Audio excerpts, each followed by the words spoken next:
Book 4, 1956 to 1957, Chapter 14. That spring, after months of negotiation, the Commission finally agreed to meet. Its first order of business would be to add Chicago's Louis Russo as its eighth member. Next would be the formal approval of the peace agreement. The heads of all 24 families were invited. Every effort would be made to ensure that this time peace would last.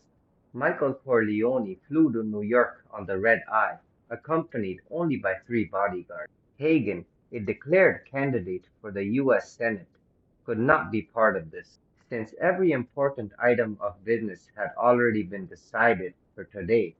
What Michael needed at his side was not a brilliant strategist, but rather a man whose very presence suggested stability and respect for tradition. Clemenza was the perfect consigliere for such an occasion. Michael had no intention of ever choosing a permanent consigliere. The job required an elusive set of contradictory skills, a schemer who's also loyal, a Machiavellian negotiator who's also guileless, a driven man with no personal ambition. The plan had been for Vito to be the last to hold the job. A CEO has a board and a battalion of lawyers. The president has a staff, a cabinet, judges whose places on the bench they owe to him, and the control of the world's mightiest army. The Corleone organization would develop in the open and along such lines. Clemenza picked them up at the airport himself. The very sight of the fat man was reassuring. He'd quit chewing toothpicks and gone back to cigars. All that had changed about him since Michael was a boy was that now he walked with a cane. They drove to Manhattan, stopping at a bakery on Mulberry for a box of pastries, then on to the apartment of West 93rd where the Corleones were holding a Bociccio hostage, some baby-faced third cousin who'd gotten in from Sicily yesterday. He was playing dominoes with Frankie Pants, Little Joe Bono, and Richie Two Guns Nobilio, Clemenza's men. Kid couldn't have been more than 15. They stood. Michael and Pete embraced and kissed each in turn. In halting English, the kid, whose name was Carmine Marino, addressed Michael as Don Corleone and thanked him for the chance to see America. The only window in the apartment was blackened with what looked like tar. Prego, my fa niente. You didn't bring coffee, said Richie Two Guns, opening the box. Make coffee, you lazy fuck, Clemenza said. Or go downstairs to some deli. Good bakery can be hard to find, but you can get coffee any place. What, I'm supposed to slosh coffee all over my clean car while I drive it up here and deliver it to you? Half spilled and cold. Clemenza winked, gave Frankie's shoulders a quick rub, set out the pastries, and, like a tour guide, pointed out some of their finer points. The peace talks started at 2. By now, each family coming to the table was holding a Bociccio hostage. The hostages went willingly. It was how the Bociccios made their money. If, for example, anything happened to Michael or Clemenza, one of their men would kill this boy. No Bociccio would rest until the boy's murder was avenged, not on his killer, but rather on those who'd harmed the killer's associates. The Bociccios were the most single-mindedly vengeful clan Sicily had ever seen, wholly undeterred by prison or death. There was no defense against them. Bociccio insurance was better than 100 bodyguards. The men who came to the table would do so with just their consiglieres. Back in the car, Michael asked Clemenza how old he thought that baby-faced Bociccio kid was. Carmine, the fat man considered this for a long time. I'm not so good at this no more. All of a sudden everybody seems like a kid to me. He looked like he was all of 15. I hear there ain't a whole lot of Bociccios left, Clemenza said. On the other hand, at my age, sometimes you look like you're only 15. No disrespect or nothing. Of course, 15. When Michael was 15, he stood up at a dinner table, looked his father in the eye, and said he'd rather die than grow up to be a man like him. What happened after that gave Michael chills all these years later. Without that moment of stupid, boyish pride, Michael wondered, would he himself even be in this business? I wouldn't have thought, Michael said, that a kid that young would even be allowed to fly here alone. I don't know about that, Clemenza said, but he didn't fly. He came over on a boat, along with most of the other hostages. In steerage, they still have that on boats, whatever the cheapest one's called. I doubt if the Vecchiccios are even paying him. A lot of times, they just send over shoestring relatives who want to come live in America. We're paying a king's ransom for this, you know? But how they spread the wealth? Forget about it. Clemenza shook his big, sad head. They crossed the Tappan Zee Bridge and headed north. So tell me, Michael said after a long silence, what were those rumors you heard about Fredo? What rumors? Pete said. Michael stared straight ahead at the road. I told you, Pete said. Drinking too much, and the rest of it comes from bad sources. Michael took a deep breath. Did you hear that he's a homosexual? What's wrong with you? You think that's what I heard? The man he beat up in San Francisco was a homosexual. Don't mean he wasn't also a robber. A guy can be a robber and a queer both. If somebody who killed a queer turned queer, there'd be a lot of queers out there. Fredo's story was that he'd been out for a walk to clear his head after Molinari's funeral and stopped for a drink. A kid from the bar followed him to his hotel and later broke into his room to rob him. Fredo beat up the kid and he died. It was a ridiculous story. Why, for example, didn't the kid just rob Fredo in the street? Why wait until it was necessary to pick the lock on the door to Fredo's room? On top of that, the kid's parents had recently died and left him almost $30,000. No fortune. But why was he robbing anyone? Hagen, acting strictly as a lawyer, had managed to keep the matter out of the newspapers and see to it that no charges were filed. But he'd returned from San Francisco with several matters of concern. So you're sure you never heard that? Michael said. I never said I never heard it. I said it came from bad sources. If I was to start believing everything I hear from bad sources, I'd never, he said. Jesus, Mikey, this is your brother. He may have done some stupid shit and beat up a fag and all, but I can't believe you think he maybe is one. This is Fredo we're talking about, right? Curly hair, Yates Hall, spends all his money on abortions and jewels, married to a fucking movie star? Is that the guy you mean? I tell you what I got from a good source. That doctor you guys have out there, Sagan. He told me that even after Fredo started up with Deanna Dunn, he knocked up a showgirl. Marguerite something. French. As a va boom. Does that sound like fag behavior to you? Michael remained blank. He'd given Fredo a chance to distinguish himself. And what happened? More boozing, more knocked up showgirls. Michael wasn't sure what Fredo was trying to prove by running off and marrying that Hollywood putana. Though if anything can make a man more of a man, it's marriage. Also, there's a certain public image value right now to having a Corleone married to a movie star, even one whose best screen years were behind her. So he had to give Fredo that. Want to know something? Pete said. I'm going to tell you something whether you like it or not. It was you your pop was worried about, in that way, for a while there. Michael leaned over and turned on the radio. Clemenza wasn't telling him anything that Michael hadn't heard directly from his father. For miles, neither Michael nor Clemenza spoke. Pochicchios, Clemenza finally said. What? Michael said. They'd been silent long enough that Michael had progressed through several dozen other topics. What about them? What a fucking thing they got going, that's all. How would a person, especially guys as dumb as your typical Bochiccio, ever think up a service like that? If something's your destiny, maybe you don't need to think, Michael said. You just need to listen. Listen, how do you mean? If anyone I know ever found his destiny, it's you, Pete. Clemenza furrowed his brow and considered this. Then his face broke into a grin. Hark, he said. I think I hear destiny calling. He arched his eyebrows in mock surprise and cupped his hand around his left ear, as if straining to hear some noise coming from the woods. Pete, he said in a stage whisper, pull over and take a leak. Nick Garachi remembered the crash and everything up to the point where he'd gone into shock and passed out in the water. There was probably a way of finding out whose fingers he'd pried off and broken, but he hoped he'd never know.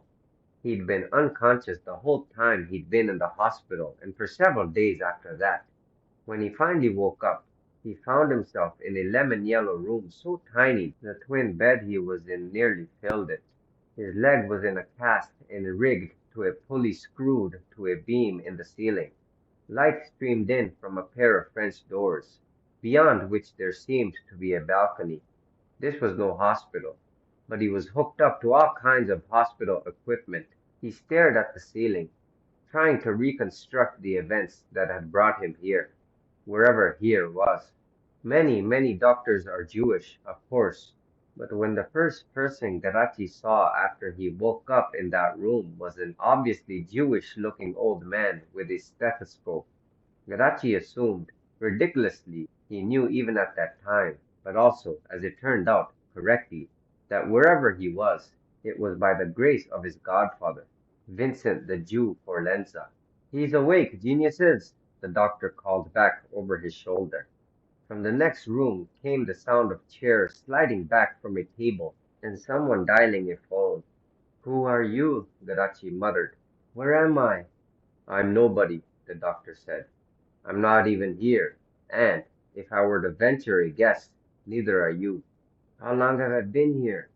The doctor sighed and gave Garachi a series of quick tests and a rundown on his injuries. Garachi, reading between the lines, guessed, once again correctly, that he'd been in this room for less than a week. What hurt the most was Garachi's ribs, but he'd broken them enough times to know it was nothing. Same with the nose. The doctor took Garachi's leg out of traction. The only thing I'm worried about long term, the doctor said, is that concussion. Not your first, was it? I boxed, Garachi said. So you did, said the doctor. And if you'll forgive me for saying that, not that well. You saw me fight? I never saw you before in my life, the doctor said. Whoever you are, you've had about the last concussion you're going to be able to take and not become a drooling moron. So you're saying I'm a drooling moron now? That's great news, Doc. I'm not saying anything, the doctor said, though I will say your ability to heal borders on the extraordinary. Runs in the family, Garachi said. My dad was given last rites after his speedboat wreck, and a month later he came one ball short of bowling 300. Not to mention the time he got shot in the gut on a Friday and he was back driving his truck that Monday. Do you know about that? I don't know about anything, he shrugged in concession. Don't worry. He tapped Garachi's cast with a capped tip of a fountain pen. Medicine, I know. He told Garachi not to move and left. Garachi smelled donuts. Presties. Another ridiculous assumption. Who can tell the aroma of one donut shop from another? Even if he was in Cleveland someplace, the last place he'd have expected to be was Little Italy. Too obvious. But minutes later, Garachi heard the sound of a man laboring up a staircase. The door opened, and into Garachi's little room limped laughing Sal Navducci, arm extended, clutching a big bag from Presti's. Taste of home? He asked. Come on, take two. Nick Garachi obeyed. The man in the other room slid a chair behind Laughing Sal and he sat. He explained things. Garachi had been taken to a third-floor apartment in Cleveland's Little Italy, only a few blocks from the narrow house where he'd grown up. No one outside Don Forlenza's most trusted men knew Garachi was here. The idea had been entirely Don Forlenza's, a snap decision he made out of concern that even if the crash was nobody's fault, either his organization or his godson might take the blame. I don't gotta tell you, Narducci told him. A lot of men in our tradition, if one of their friends has a heart attack, they start plotting revenge against God. You were there, Sal. You know how Don Falcone was about that fight. How he was, Narducci said. True, hell of a punch by a man sitting down. You're welcome, Garachi thought. No, I mean the boxing match. He insisted. His guy won, you know that? His fighter paid 5 to 1. Frank hadn't died. Would have been his lucky day. My family, Nick said. My wife and Charlotte and your girls are fine, Sal said. Your old man still, you know, your old man. Piss and vinegar, right? He don't talk so much. But as far as we know, he's fine too. Do they know I'm fine? Fine, Narducci said. I don't know. Are you fine? I will be soon, Garachi said. A man who was probably a doctor said that in his professional opinion I'm not a drooling moron. Moron, Narducci. What do doctors know? So look, tell me, what happened up there that made you say sabotage? I never said that. Narducci winced. I sort of think you maybe did. Huh? Garachi said. I have no memory of that. None at all. None at all? On your radio you never did? To the control tower? This ring a bell. No, Garachi lied. No? Think hard. Garachi had a pretty good idea why Narducci was making such an issue of this. If it had been sabotage, it would mean that somehow someone got onto that island and did it. Even if it came out later who that was, who'd been behind it, Don Forlenza would still take the blame. Had it been sabotage? So much had gone wrong in those last few moments. Garachi thought he remembered everything, and still he had no real idea what had happened. It was not unlikely that the fault had been entirely his. Knowing the plane was about to go down had made him say and do stupid things. He'd blurted it out. Sabotage. The tower had said, say again, and he hadn't. It had been wrong to think of Charlotte and his girls. Their sweet faces contorted in pain when they got the news that he died. That couldn't have taken more than a couple seconds, but who knows? Might have been a couple seconds he didn't have. He couldn't see the runway, but he'd known he wasn't far from shore. There was a problem with the artificial horizon. Yes, but a lot of things might have caused that. His instruments had told him conflicting things, and he'd gone with what felt right. If you indulge in your feelings, his flight instructor had said, they will kill you. The instructor was a former test pilot. Reality, he preached, is absolute. A good pilot never loses sight of this. Garachi was afraid he might have. Things went wrong, Garachi said. It happened fast. Narducci waited. He didn't move. If I said something about sabotage, which I don't recall, but if I did, I was just thinking out loud, ruling it out. Garachi thought he'd finished both donuts and was surprised to see one last big bite left. He ate it. What happened was terrible, but it's nobody's fault. Nobody's fault. Narducci repeated it several more times, blankly. Well, he finally said, that's good. I got one more question right now. All ears. Tell me about O'Malley. Who knows he's you, or could figure it out? Lot of lucky guessers in the world, don't forget. Lot of guys smarter than you think. Again, take your time. I'm in no hurry. Just the thought of going back down all them stairs, he shuddered. It was a short list. It included no one but Narducci, Forlenza, and the top people in the Corleone family. There was no reason not to recite it. If all Don Forlenza had wanted to do was cover his tracks, Garachi would have been dead already. If Forlenza and his men were going to help Garachi talk his way out of this mess, they'd need some information. On a narrow road in upstate New York, more commonly traveled by tractors and pickup trucks, there came an irregular but persistent stream of Cadillacs and Lincolns. Uniformed police officers directed Clemenza's car to a pasture behind a white clapboard farmhouse. Judging from the long row of big and precisely parked cars, they were among the last to arrive. If Hagen were still consigliere, Michael would have had to hear that Vito Corleone would have been among the first. That was one way of doing things. Michael's was another. Even his father had, during his final months, stressed that Michael needed to do things his own way. Clemenza whistled an old folk song and questioned nothing, not even how far he had to walk. They got out. Behind the house was a catering tent. Next to it, hissing over a pit of coals and rotating on a spit, was a pig large enough to pass for an immature hippo. Neither Michael nor Clemenza had ever been to one of these, but they approached the house like men who knew what to expect. Michael was fairly sure he did, but he'd also been fairly sure he knew what to expect when he was crouching in that amphibious tractor off the shore of Peleliu, ready to take the beach. This was not the same thing, he told himself.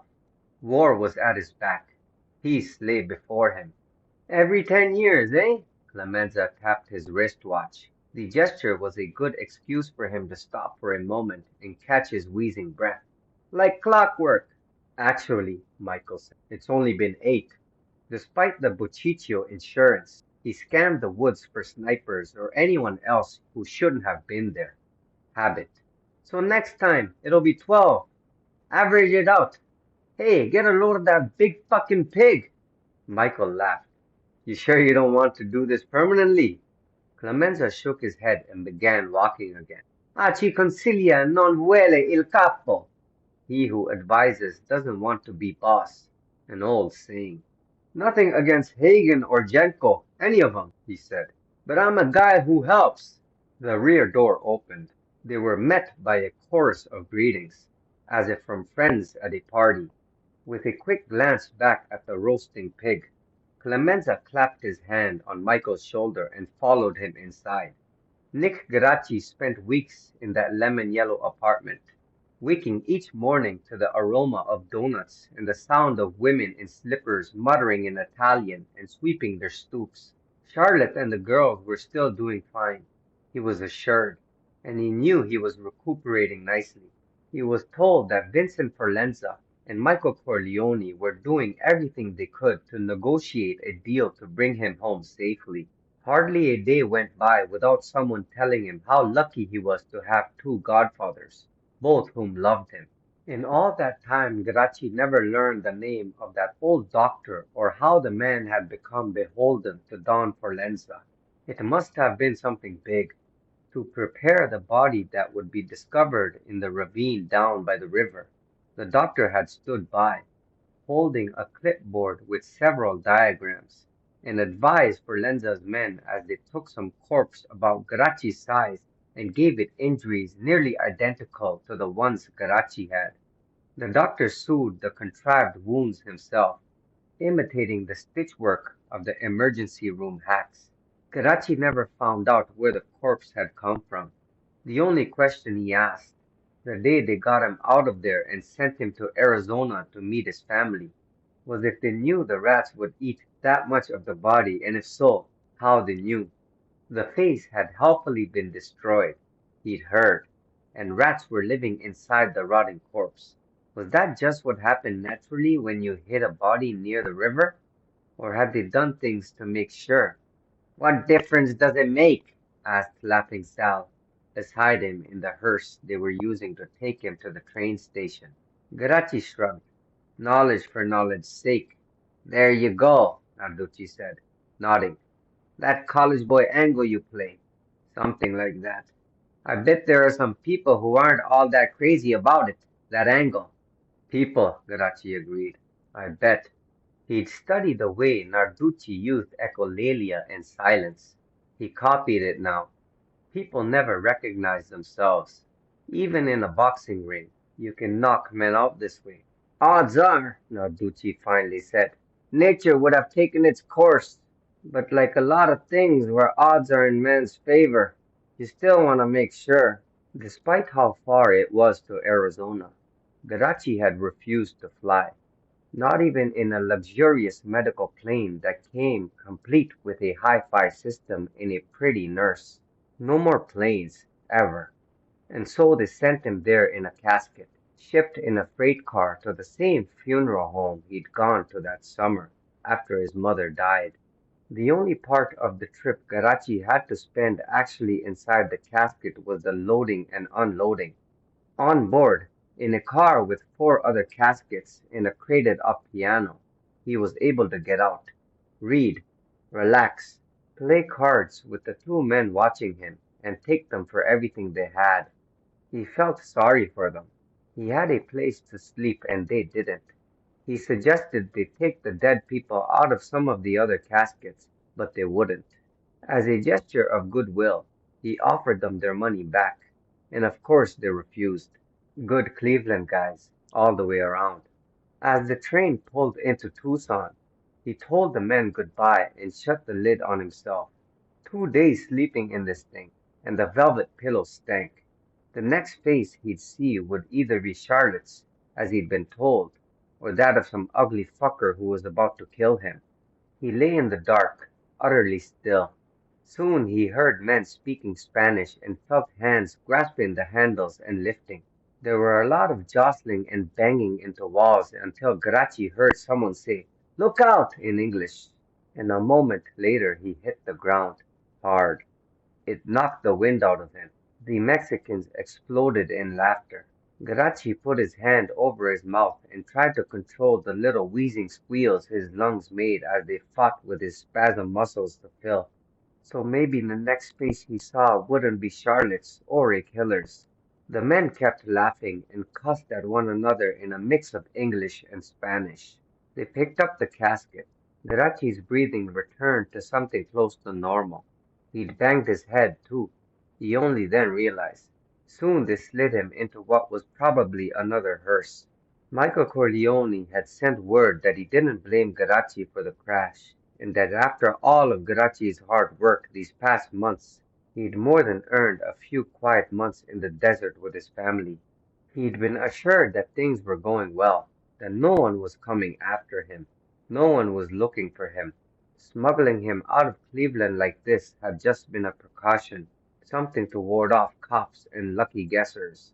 Probably all that was true, but it was also just the kind of reassurance a guy heard right before he got clipped. Still, though Geraci would probably never like Michael Corleone, he did admire him. He had faith in him.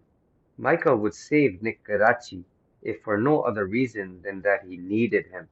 He needed his loyalty, his ability to make money, his smarts. Michael wanted to transform an organization made up of violent peasant criminals into a corporation that could take its place in the greatest legal gambling scam ever invented, the New York Stock Exchange. If he was going to succeed, he certainly couldn't afford to lose a man like Garachi. In the scheme of things, Garachi knew he was just some mook from Cleveland, a striver who took his lumps, worked hard, went to night school, and had a little success as a small-time attorney and a businessman. But compared to most of the guys in this business, Nick Geraci was Albert Einstein. Even so, Geraci had made mistakes. He should have stood up to Falcone and refused to fly in such weather. He shouldn't have said he thought the plane had been sabotaged when he'd really had no idea. Crashing, also bad. He certainly shouldn't have swum away from the wreck as if he were guilty of something. His mistakes had narrowed his options. He had no choice but to play out this hand. This would be a very elaborate way to kill him, though that hardly ruled it out. He'd heard of more elaborate. He'd participated in more elaborate. When he'd been forced to kill Tessio, Geraci couldn't have been more angry at Michael Corleone. But from the moment he'd walked away from Tessio's open gravesite until that trip from the train to wherever he was really going, Geraci truly hadn't given it another thought. The hearse stopped. He was unloaded by men who didn't say a word, which did not seem like a good sign. Geraci's head throbbed. He could hardly breathe. It's not as if caskets have air holes. On the way here, he'd spent maybe 1/10 this much time with the lid down. He was going to die choking on his own funk. They'd come to whack him, and he'd already have suffocated. Still, he'd do as he was told. He'd stay inside with the lid closed until Charlotte came to get him. The men walked him across the cement floor and set him down on something. Definitely cement. This could very well be the back room of the Dinardo brothers' funeral parlor. The night he killed Tessio, that crematory where they took the heads, it had a cement floor, didn't it? This could also be a warehouse, a meat locker, somebody's two-car garage, anything. He heard a door open. A person's rubber-soled shoes squeaked as they drew near him. A polished cement floor. He held what was left of his breath. The lid came open. It was Charlotte. He sat up and felt oxygen surge through him, tingling as it reached his hands and feet. He could feel air spread up his back and wash over his scalp. Charlotte looked tanned and happy. "You look so good," she said. She seemed sincere. She did not react at all to his gasping. It slowed. Only then did he notice Barb and Bev standing together against the paneled back wall, obviously frightened, holding a pair of crutches waist high, parallel to the floor. Charlotte gave him a quick kiss on the lips. It was like she was high on something. Garachi didn't smell liquor. "Welcome home." "Thanks," he said. Well, not home, but he knew what she meant. Upstairs, a funeral was going on. Muffled chanting, some prayer or creed. "It's good to be back. How are you?" Garachi held out his arms toward his daughters. They nodded at him but stayed put. "Busy," Charlotte said, "but fine." Softly, she touched the knot on his head where he'd banged it. Barb was 11. Bev had just turned 9. Barb was a little blonde replica of Charlotte, right down to the new suntan. Bev was a pale, hulking, dark-haired girl, tallest in her class, including the boys, and a full 2 inches taller than her big sister, who was also tall. "They got to see a movie getting made out in the desert, and they've been talking about it ever since," Charlotte said, waving the girls toward the casket. "Come on, girls, tellin'." Bev let go of the crutches with one hand so she could point at him. "See," she said to her sister. "You see? I told you Daddy's not dead." "Not yet. Maybe," Barb said. "But he will be." "Daddy won't ever die," Bev said. "You're stupid," Barb said. "Everybody dies some day." "Now, girls," Charlotte said, "be nice." It was as if she didn't see the first thing strange about this scene, being brought 2,000 miles to the back of a funeral home to retrieve her missing husband from a casket.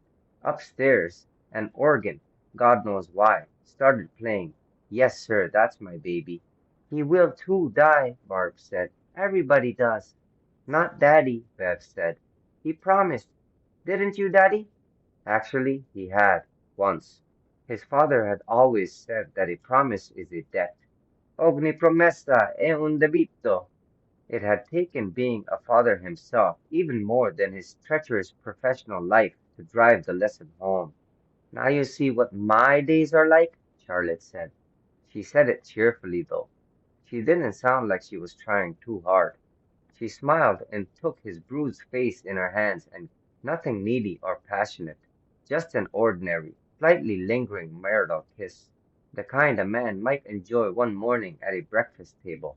It was not the sort of kiss Garachi would ever have expected to receive while sitting in a casket with bandaged ribs and a broken leg. And, who knows, maybe a fresh concussion too, while a chorus of muffled voices in the room upstairs sang an old Tin Pan Alley song at some poor stiff's funeral. Though in fairness to Charlotte, perhaps there was no right sort of kiss for an occasion like this. "Can you give me a hand?" he said. "Getting out?" "Your dad's waiting in the car," she said. "Should I go get him?" No, naturally, his father couldn't be bothered to come in and greet him. "I really just need a hand. We can do it." They did. The girls came forward, perfectly in step. They'd rehearsed this. They presented him with his crutches as if they were peasants bestowing a humble gift to the king. Then they cracked up, and for a long time he didn't do anything much but hold the girls' embrace. At some point Bev whispered, "You did promise," and he whispered, "So far so good." "It's nice to have you back," Charlotte said. Outside, The funeral home's pebbled parking lot would have been big enough for a shopping center, maybe 50 cars, but his father, Fausto, of course, had the best space, closest to the door. He had probably come by yesterday, sized up the parking situation, then gotten here hours ago to make sure he had got that space. He sat behind the wheel of his idling Oldsmobile, looking straight ahead and listening to Mexican music on the radio. He had the air conditioner going full blast, probably for no other reason than to create a need for him to wear the old quilted jacket with his Union Locals logo on the back. He waited for Nick to finish struggling with the crutches and get situated in the passenger seat even to turn to face him. Well, well, well, said Fausto Garacci. If it ain't Eddie Rickenbacker. A team of local carpenters had been hired to make long maple tables especially for the peace talks. The tables were arranged in a big rectangle inside a ballroom that had once been the stable. The stain on the tables was dry, but so fresh it still smelled. The odor wasn't too bad until the room also filled with cigar and cigarette smoke. They opened all the windows, but the consigliere from Philly, who had emphysema, and Don Forlenza from Cleveland, who had just about every affliction under the sun, both had to listen from the next room. The temperature outside was 40. Other than Louis Russo, who must have been trying to prove something, the men conducted the entire meeting in their scarves and overcoats. What everyone at the table agreed to believe for the sake of peace was this: the plane crash in Lake Erie was nobody's fault. Frank Falcone did in fact bet 100 grand on that fight at the Cleveland Armory, and he'd insisted on going to see it no matter how bad the storm was. As the plane went down, someone in the tower heard Garachi say the word sabotage, but Garachi was merely thinking aloud in a time of great stress and ruling out sabotage. The thunder and lightning made the radio transmissions difficult to hear. The plane crashed and everyone died on impact except Garachi, who almost did. Don Forlenza learned about the terrible deaths of his recent guests, and he learned that the authorities thought the crash might have been the result of sabotage. Immediately, Don Forlenza made certain that no one in his organization had sabotaged the plane. Then he rescued his injured godson from the hospital. What else was there to do? Had Don Falcone and Don Molinari been killed as a result of sabotage, there was a chance that this might be blamed on the Cleveland organization. There was a chance it might be blamed on his godson, who was unconscious, unable to protect himself, unable to answer for himself. Who in this room would not have done the same for his own godson? Also, because Garachi was a member of the Corleone family, Don Forlenza was concerned that his godson may have been the target of violence by one of the other New York families. Garachi had regained consciousness. The federal authorities had ruled out sabotage. The crash had been an act of God. Don Corleone had let the other members of the commission know that the missing pilot was Garachi. As Don Corleone had said then and reasserted now, the fake name on Garachi's pilot's license was intended to be a deception to no one but law enforcement officials, no different in kind than the driver's licenses many of them were carrying now. In this case, the alias had done its job. While every man in this room had known for months that Gerald O'Malley was in fact Fausto Garachi Jr., the authorities had presumed that O'Malley was the rat-gnawed corpse in the ravine. What a fitting monument to the four men who died that the discussions initiated to help understand the crash soon expanded themselves to other issues. Soon an agreement for a lasting peace had been struck, an agreement they had all come here to ratify. Much of the official story was true, but no one in that farmhouse believed every word of it. Though no proof had come to light, there seemed to be little doubt that Louis Russo's men had penetrated Vincent Forlenza's little island fortress and sabotaged the plane.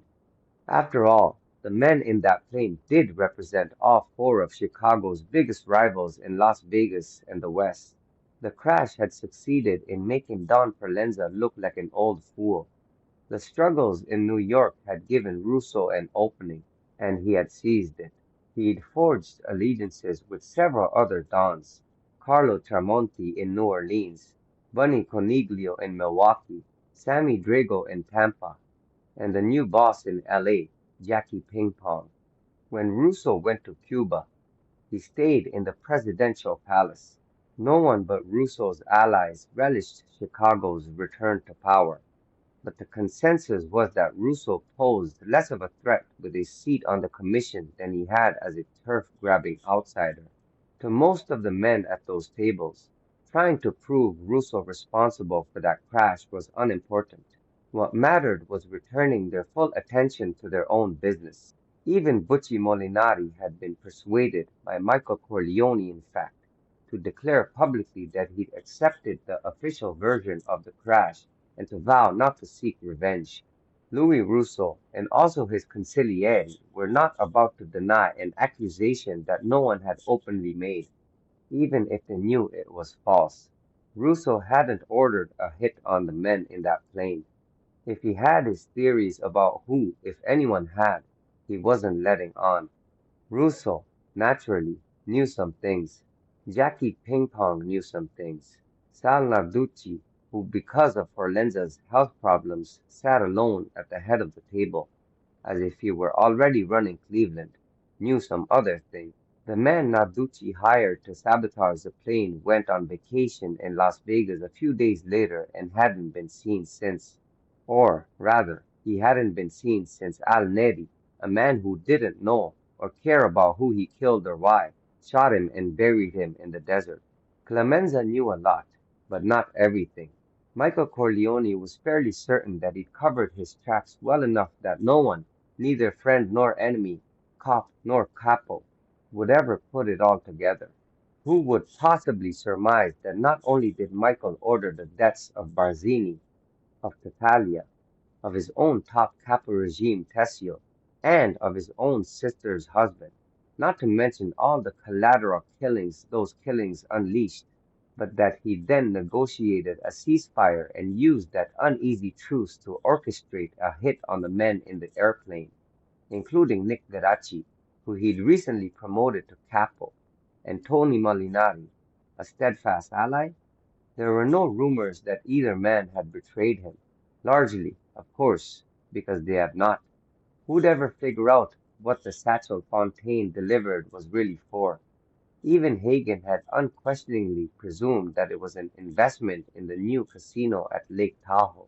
From where Michael Corleone sat, tapping that old Swiss watch given to him by Corporal Hank Vogelsong, how could anyone, even someone who'd only read about Jap planes exploding into fireballs, cutting troop ships in half, think that a man who'd seen what Michael had seen in the Pacific would kill anyone by ordering a plane crash? Every morning, Fausto Garacci, it's Geraci, but what the hell, people say it how they want, was always the first one up. He'd make coffee and go out on the back patio of his little stucco house in his boxer shorts and an undershirt, where he'd sit on an aluminum lawn chair, reading the morning paper and chain-smoking Chesterfield Kings. Once he finished the paper, he'd stare out at his empty swimming pool. Even having his granddaughters in the house for the better part of a school year had had little visible effect on his mood. Fausto Garacci's heart was pickled in a bitterness more corrosive than battery acid. He was a man convinced that the world had fucked him over. Years and years of dragging himself out of bed and climbing into the freezing cab of some truck and hauling anything a person could imagine, and a lot of things a person wouldn't want to imagine. Loading and unloading his own trucks. Hard work that was taken for granted by everyone who wound up with any goddamn thing he'd ever hauled. Driving what maybe were getaway cars. He wouldn't know, but he did. He spent a lifetime standing firm against everyone who was against the Italians, and he stayed loyal to that prick Vinnie Forlenza and his organization. He went to prison for those people. Did he complain? Say a word about it? No.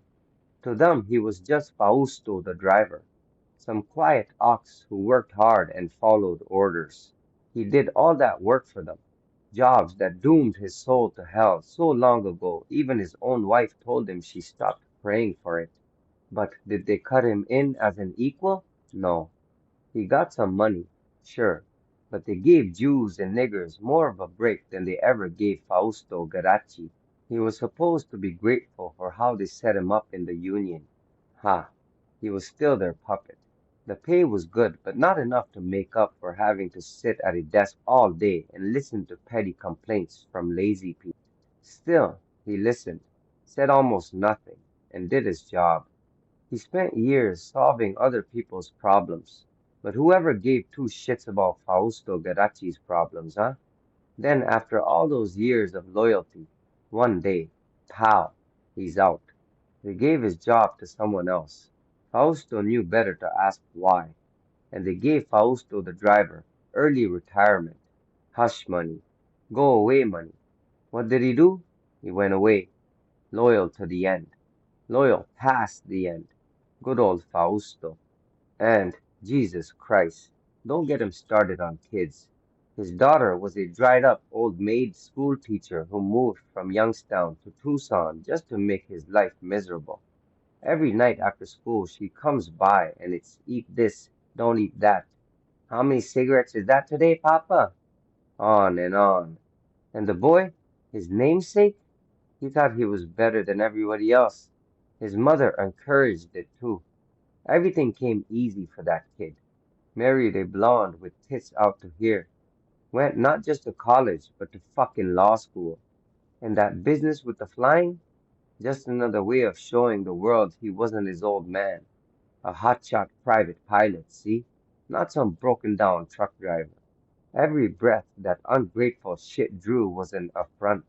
Even says his name wrong. Ace Garacci. God damn. Who'd he think paved his way? Vinny Forlenza? That's what he probably thinks. Or those cocksuckers in New York. When the others started waking up, before they could start bothering him, Fausto got up from his lawn chair and went to the garage. He kept a robe and slippers in there. He'd put them on and work up a sweat doing yard work, only their way to school. Barb and Beth, bless their hearts, would come out and give him a kiss.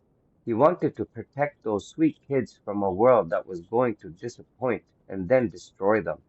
But instead, he'd just stand there in his robe, holding a hose and a rake, smiling like a happy peasant and waving goodbye. Then he'd go in and clean himself up and drive across town to Conchita Cruz's house trailer. She barely spoke English, and he barely spoke, but somehow they'd met in a bar not long after he'd moved here and come to this arrangement. He couldn't remember how. That's how relaxed this thing he had with her was. Hirasi, she pronounced his name, which was a fuckload closer than how his own son said it. Sometimes they'd fuck, but more often they'd spend an hour together not asking questions, just existing. Television's good for that. Other times there'd be cards, dominoes, maybe a foot massage. They'd eat lunch there or at a diner on the corner, and then he'd kiss her on the forehead. They'd declare no love and make no promises, and she'd go to her second shift job at the cannery and he'd go for a short drive in the desert. Every day but Sunday, on the same straight stretch of road, he'd stomp on the gas and blow the carbon off his engine, and his heart too, or so it felt once he'd buried that speedometer needle in the black space beyond 120. Once he did, he'd ease off the gas, letting his speed and pulse and spirits drop. Then he'd go home, where his sorry-ass namesake and that goddamn Swedish wife would be bickering. When they'd first gotten there, Charlotte had been a model wife, and Nick was humbled by having just fucked up so bad. But a few weeks later, about the time he got that cast off his leg, the bickering started. Even the turning on of the television would touch off some stupid argument, especially that. Day by day, they behaved more and more like Fausto had with his late wife. Another way the boy seemed determined to mock him. They had nothing to do, nothing. The amount of time they wasted made Fausto Gracchi sick. Charlotte went out and spent Nick's money on things she didn't need. Sometimes Nick drove around in a rented car, making calls from random payphones and stopping by this rat hole bar and grill he'd muscled into. But most of the time he sat around reading books and talking to the men who came by to give him messages. One day, Fausto came home and Nick was filling the fucking swimming pool. All it took was a little frown from Fausto, and he went on some long explanation that even though his ma had died in that pool when her cancer-weakened heart gave out, she died doing what she loved. She'd never have wanted him to drain the pool. What did the boy know of such things? He wasn't the one who fished her dead body out of there. Selfish punk. Her wishes. Fausto Garachi's. Nick only wanted to fill the pool so he could use it himself. Sure enough, next day, Fausto came home, and not only was the boy floating on an inflatable raft, he was reading some book about Eddie Rickenbacker. More mocking. For weeks he wouldn't stop with the flying ace stories, the race car driver stories, the lost at sea stories, the airline magnate stories. A remarkable man, Fausto Gracchi couldn't deny it. American hero, all that good shit. But you know what? Fuck Eddie Rickenbacker. Nick treated both his daughters like boys, especially poor Bev, who worshipped her father and would probably grow up to be an old maid gym teacher just like her dried up shrew of an aunt. He and Charlotte took those kids to everything under the sun: the zoo, the circus, concerts, ball games, movies, like they were trying to make something up to them. Still and all, those little girls had adapted to their move out here like champs. They had made friends in the neighborhood. They did good in school, the works. They were happy just being children, but their parents couldn't see it. When out of the blue it came time for them to go back to Long Island, it was Charlotte who told him. Apparently, his hotshot son couldn't be bothered with anything having to do with his old man's feelings. Fausto Gracchi snapped. He wasn't proud of it, but for once he'd spoken his mind. Those girls had transferred schools in the middle of a school year and come here and done just great. And now what? They want those poor kids to transfer back 2 months before the school year was even over? What a selfish load of shit. Don't they know anything about how hard it is for kids to fit in? He wouldn't stand for it. Let Nick go back. Charlotte, too. God knows, there were more places to blow money in New York than out here. But the girls were staying. Did she think Fausto Gracchi, after a life full of taking care of other people's problems, couldn't take care of those two little angels for a couple of months? Was she really such a stupid cunt that she thought she'd do a better job than he would? While he was telling her off, he did, yes, break some things, but they were his things. The tears he shed were tears of rage. Now his goddamn kids wanted him to go see a doctor. That's what a man gets for speaking the truth. Nothing. Fausto Gracchi was a man with nothing good in his life except for his two granddaughters and a Mexican woman who lived in a trailer and barely knew a thing about him. And now the girls were gone. He drove them to the train station himself and saw them off with a big wave and cheerful goodbye. His son and that woman didn't even look back, and neither did the older girl. But Bev turned around, unhunched her shoulders, and blew him a kiss. What a smile! She should smile more, that Bev. The trip to the train station had made him miss his lunch with Conchita. He didn't feel like taking his drive either. He went home to his empty house. He could have been alone anywhere, but he was used to that patio. It was only a matter of time, he thought, before Conchita vanished too. Fausto Gracchi looked out at his pool. One more Chesterfield king, maybe two, three at the most, and then he'd drain that goddamn thing for good. Historians and biographers have often noted that every bold decision of Michael Corleone's formative years was made in opposition to his father: joining the Marines, marrying a woman like Kay Adams, joining the family business while Vito Corleone was in a coma and helpless to prevent it. entering the narcotics trade. Some sources have even suggested that Michael Corleone used his father's death as an excuse to go to war with the Barzinis and the Tattaglias sooner than Vito Corleone had thought prudent. The first breach in this pattern may have been Michael's decision to keep Nick Geraci alive. Whatever one might say about the consequences of that decision, it was exactly what his father would have done, for four reasons. First, naming Geraci the capo of Tessio's old regime had, as Michael expected, put to rest any lingering resentment over Tessio's unfortunately necessary execution. He was popular with the men on the street, who had no idea he was O'Malley, who merely thought he'd been in Tucson opening up new business ventures, which Geraci in fact had done. The Corleones had a few Shylocks up and running, owned a bar and grill and a police captain, and had tapped into a source of marijuana that was protected by a former president of Mexico. Second, every reason to be wary of Garachi had been tempered or eliminated. Even if Chicago, Los Angeles, or San Francisco never sent someone to kill him, he'd be worried about it, which would rein in his aggressiveness. He seemed deeply, sincerely grateful to Michael for ensuring his protection after Forlenza's ridiculous kidnapping stunt, setting him up in Tucson, and engineering his return to New York. And now that Narducci was poised to take over Cleveland, Geraci's ties to Forlenza were of little concern. Third, Geraci was a great earner. His every human transaction leaked gold. Fourth, Michael Corleone needed peace. His organization was not the U.S. Marine Corps. He had neither enough nor good enough personnel to wage war indefinitely. Keeping Geraci alive helped Michael cement the perception that Louis Russo was to blame for that crash, a key component of the peace agreement formalized at the first summit meeting in upstate New York. So why the need for a second meeting? Why the need to hold such meetings annually? And why hold them in the same location? The men who assembled for the first time in that white clapboard farmhouse certainly had no compelling reason to agree to reconvene there the following year.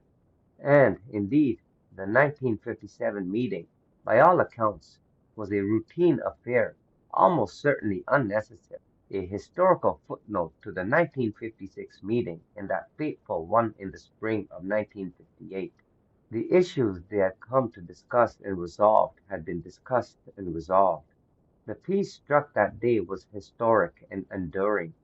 To this day, there has not been an outbreak of violence between families comparable to the 1955-1956 war, or to the two that preceded it either, the Five Families War of the 1940s and the Castellamaris War of 1933. There was no precedent for scheduling such a meeting. All previous summit meetings had been convened only in direct response to existing problems. The decision to hold these meetings annually was made not at the 1956 meeting, but soon thereafter. None of it would have happened if it weren't for the sudden turn in the weather and, more so, that gargantuan pig. Michael had intended to leave immediately after all the business had been transacted, but for hours the windows had been open. For hours the aroma of that roasting pig had wafted in, working its succulent magic. Clemenza, like most everyone else there, was hardly the sort of man who'd leave on a long drive without having a slice or six. The garlic bread was good enough to make grown men weep, if not these particular grown men, still great bread.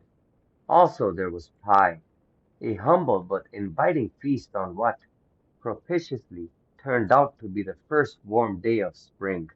Men lingered. To have done otherwise would have been an infamita. Michael felt an icy hand on the back of his neck. I can't eat pork, Russo said. His voice was barely lower than Michael's 3-year-old daughter's. Breaks my heart.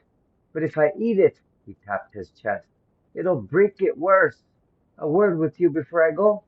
They went for a walk together across the lawn as the other men dug in. Russo's consigliere went to get the car. I didn't want to say this back there. I'm new. The new man should shut up and listen. Michael nodded. Russo had actually talked plenty at the meeting. I'm not an educated man such as yourself, he said in that odd, high voice, but I'm confused about something. When you were talking at the end there about change, you lost me. I have no interest in telling others how to run their business, but there will come a time when others will take control of street crime, the way Italians took over from the Irish and the Jews. Just look at the Negroes, who in some cities are gaining more power every day. Not Chicago. In any case, I see no point in our amassing greater power and prosperity if we don't use it to move out of the shadows and into the light, and that's what I intend to do. Laughter echoed in the dusk. Sitting on a big rock beside the tent, Pete Clemenza and Joe Zalucci, related through the marriage of their children, were holding court and telling stories. You're losing me again with the shadows and light, Michael started to explain. No, no, no, Russo said. Don't talk to me like I'm stupid. Michael did not apologize or acknowledge the petty outburst, which was shocking in a Don, even one from Chicago. I'll put it to you like this, Russo said. You talk about how one day our kids can become congressmen, senators, even president. Yet we got fellas like that on our payrolls.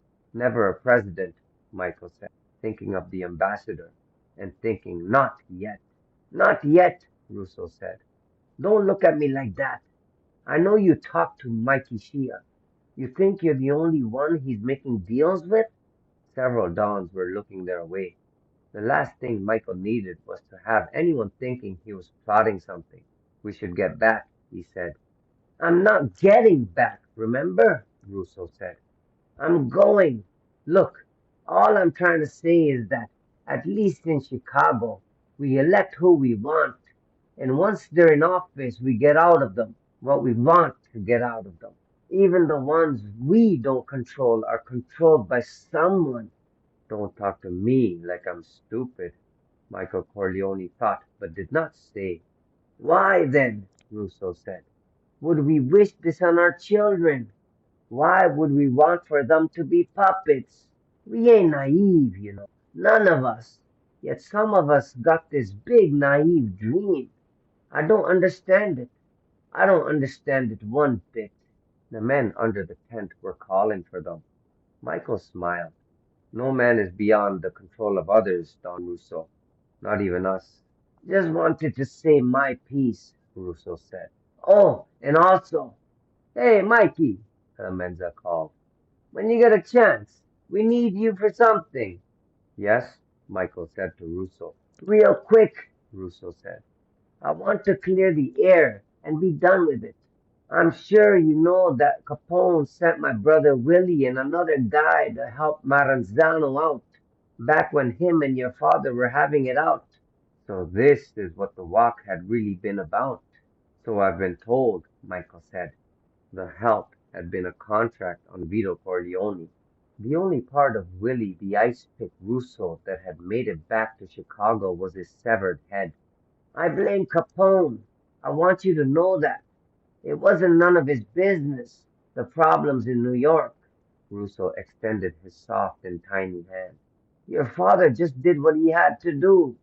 Michael accepted the handshake, which became an embrace, sealed with a kiss, and Don Russo got into his idling car. Where'd Don Russo go? Clemenza asked when Michael got back to the tent. It must have almost killed Pete not to be able to call him fuckface to the other Dons. He can't eat pork, Michael said. I thought Vinnie Forlenza was our token Jew, Zalucci. Enough, Forlenza said from his wheelchair. If it wasn't for the Jews I sent to Las Vegas, most of you bums wouldn't have a spot to piss in.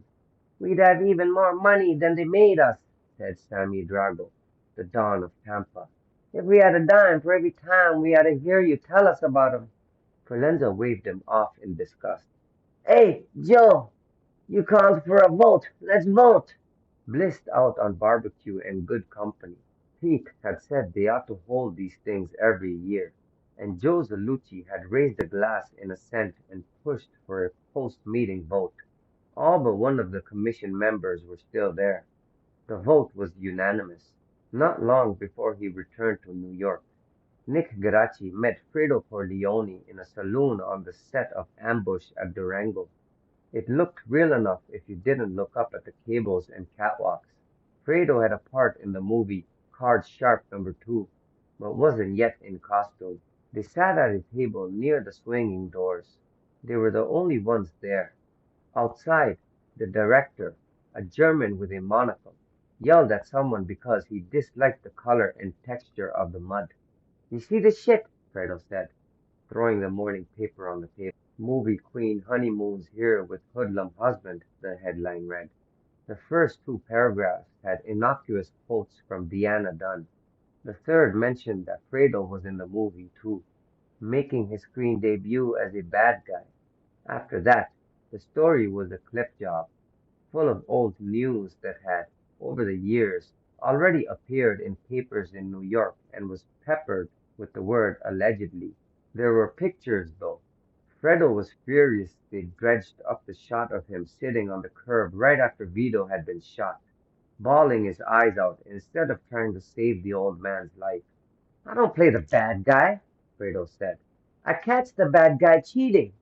What's the point? Geraci said. If you call the paper or go down there, then they'll really have a story. It'll make things worse.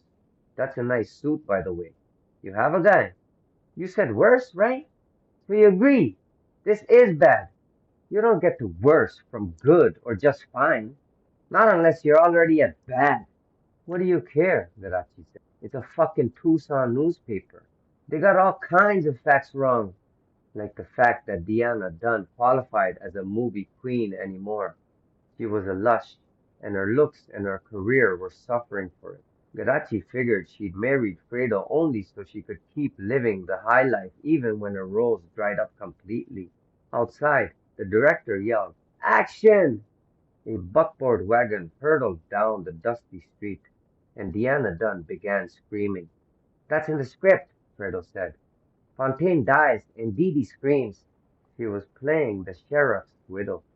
Johnny Fontaine was the gunslinging priest. You want facts, Geraci said. There are better places to go than a newspaper. We got married a month ago. It wasn't a secret, like it says. And we already took a honeymoon. Weekend in Acapulco at the place with the pink jeeps that go down to the beach. Short honeymoon. We're busy people. Hit a nerve, did I? Hey, who wouldn't want to spend more time on his honeymoon, you know? Geraci wouldn't. Not if he had to be stuck in a hotel room with a woman as militantly self-absorbed as Deanna Dunn. Unless maybe you could make her scream like that in the sack. The director called action on another take. Deanna's scream sounded even better. I've never been to Acapulco, Geraci said. Nice? I don't know. Sure. It's like a lot of places, I guess. Fredo pounded his fist on the table, right on the photo of him getting into a limo at the airport. Explain to me this, huh? She's been here 3 weeks solid. Me off and on. Now all of a sudden this shit's news? You married a movie star, Fredo. What did you expect? I married a movie star a month ago. You're a movie star now yourself, for God's sake. Oh, that's just for shits and giggles. The acting. I got like 2 lines. Still. So why don't they talk about me as someone with a background in entertainment who's trying to branch out, huh? Geraci recognized Michael Corleone's words in his brother's mouth. Michael had gone along with Fredo's more public image as something useful in helping to make the Corleones legitimate, or at least ostensibly so. Look, Geraci said, I've been reading that paper for months. Trust me, nobody reads it. Fredo laughed. A moment later, the smile drained from his. You meant that as a joke, right? Geraci shrugged, then smiled. Conliatore, Fredo said, smiling too, punching Geraci's shoulder affectionately. Until 3 weeks ago, when the filming on this movie started, Geraci had barely even spoken to Fredo. He turned out to be a thoroughly likable guy. You think all that whiskey's real? Fredo said, pointing to the clear, unlabeled bottles behind the rough-hewn bar. How would I know? Why don't you go look? Fredo dismissed the notion with a frown and a wave. Last thing I need. Garachi nodded. Aspirin? Had some. That was some night. I'll tell you what, Fredo said, shaking his head and suddenly looking both rueful and amazed. Any more? Every night is some night. Last night they'd taken their wives and gone out on the town, such as it was. On a whim, they'd headed to Mexico. When they'd gotten there, Diana Dunn insisted on going to see a donkey show. Charlotte, at least as of this morning, still wasn't speaking to him, though she might have been angry because all night, no matter what anyone said about anything, Diana Dunn brought the conversation back to Diana Dunn.